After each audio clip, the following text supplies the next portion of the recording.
Good morning mga katigid dyan. Ito papuntang Dait. Yung mga paserba Dait dyan. Papuntang Camarines Norte. Ito na. Hinihintay nyo. 1510 ang kayo. Driver Richard Station.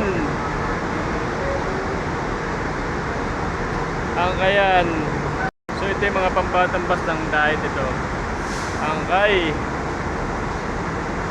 And maganda rin pang performance itong angkay. Masarap sakyan yan. Malakas ang aircon.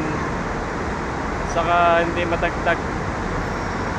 Maganda yung kanyang suspension. So ayan, nakakamiss bumiyahe ng Dait. Parang gusto kong bumiyahe ng Dait ulit.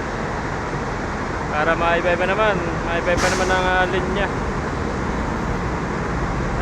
Namimiss ko yung mga libreng kain dun.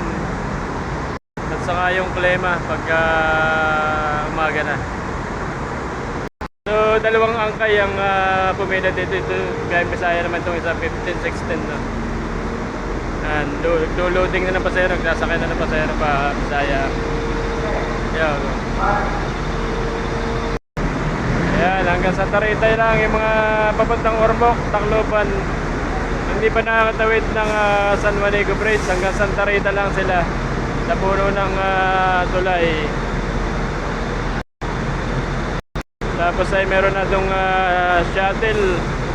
Mga parang Egypt na naghahatid papatawid doon sa San Juanico Bridge.